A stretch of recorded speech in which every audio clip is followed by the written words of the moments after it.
100% American made. And darn proud of it. The Charlie Kirk Show. Okay, everyone, AmericaFest is coming. It's amfest.com, amfest.com. That's amfest.com. Watch this promo. AmericaFest is the starting point for us to take America to greater heights in 2025. We have a team that is ready to change the world and bring America back to greatness. Experience the greatest celebration of America. 4 days, thousands of patriots, the loudest voices, the strongest leaders, featuring Charlie Kirk, Tucker Carlson, Steve Bannon, Jesse Waters, Greg Gutfeld, Grant Cardone, Rob Schneider, Matt Walsh, Michael Knowles, Glenn Beck, Riley Gaines, Todd Chrisley, Savannah Chrisley, and more. December 18th to 21st in Phoenix, Arizona. The movement meets here. You won't want to miss this. Register now at amfest.com.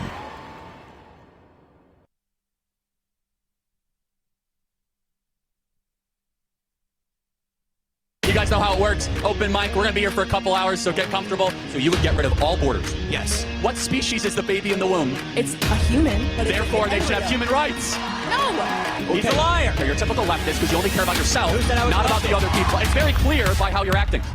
What can I do to save the country? You answer that question every single day. You are doing something that is bigger than you. A lot of people. How are we doing? I'm on the move like a runaway.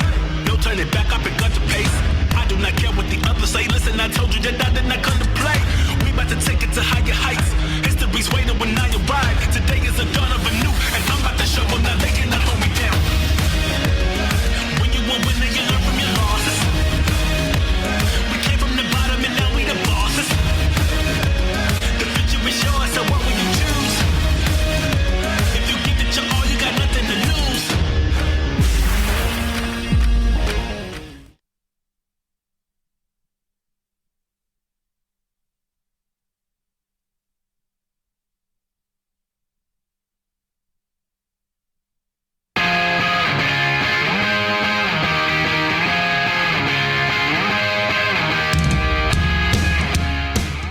The TikTok economic impact, that is TikTokeconomicimpact.com. TikTok has helped U.S. businesses contribute over $24 billion for the U.S. economy. That's real money flowing into small businesses, like Arizona Taco King, who went viral on TikTok and hit $1.3 million in sales in their first year. Now they're hiring more staff just to keep up. Or Bluff Cakes, who started as a home baking side hustle and became a national cookie brand. Or She Mechanic, whose business has tripled in just 1 year with help from TikTok. TikTok is helping small businesses thrive, and that's adding up to more jobs, more growth, over $24 billion flowing into the U.S. economy. Go to TikTokeconomicimpact.com. That is TikTokeconomicimpact.com. You have to wonder, I mean, and everybody knows this, that the quality of hospital care has gone down the last 20 years. It's just anecdotally. Yeah, and the other thing I would say, too, that there's another dynamic here, which is maybe only, say, 20% of the kids are really struggling and the rest are fine. But because you don't want to flunk those bottom 20%, you have to make the classes easier for everyone to avoid the bottom 20% flunking out. And so the top kids don't get the same quality of education. So they might still be good, but they won't be as good, right? And so there's this kind of progressive mediocritization of the medical profession driven by this sort of bottom 20% dragging kids. So I have to read this. This is one of my favorite paragraphs. I just saw this.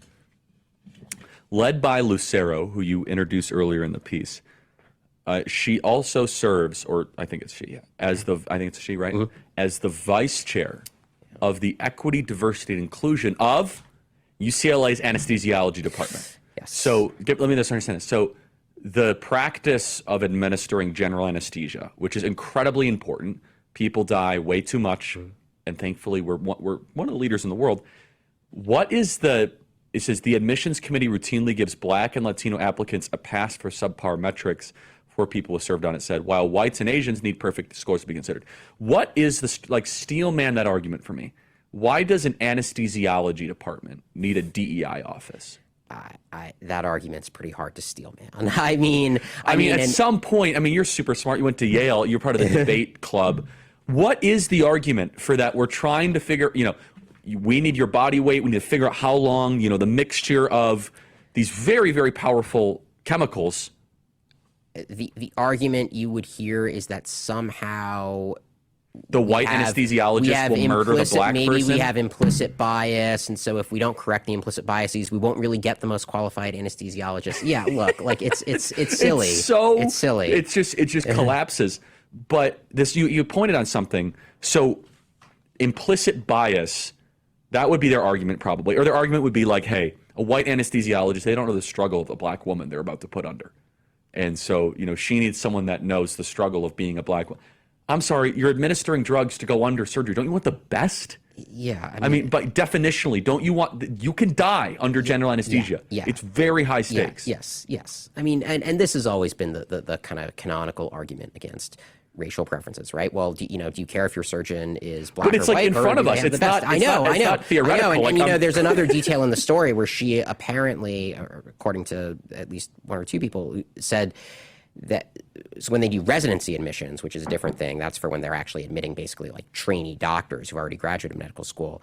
They have this sort of rank list of who they want to admit, and she advocated for bumping a white candidate down many slots because she thought, well, we already have enough white people. And I think that ultimately was reversed, but still, I mean, she was explicitly saying we should, move the rank of different candidates around based on race and the residents would be actually performing anesthesiology. So again, of all the places that have a DEI office, if you want to have the DEI office at the Department of Labor, I'm going to fight that, but you can maybe make like a stronger anesthesiology. Yeah.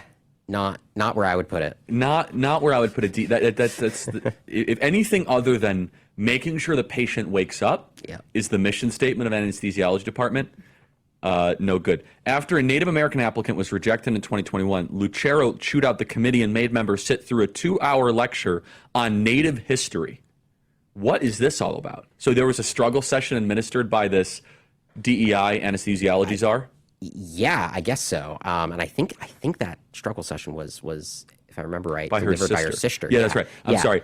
Native American history delivered by her own sister. Yeah. So yeah, and again, it's also this is the other thing. It's just a time suck too. Like there's something else. I mean, we haven't even gotten to what they did to their curriculum at UCLA, which was to make all the kids take a required structural racism and health equity class. And in that class, I mean, they literally learned, one of the readings said that fat phobia was medicine's status quo, and said that the concept of obesity enacts violence on fat people. More with Andrew and Aaron Sabarium tomorrow. Talk to you then. God bless. See you soon.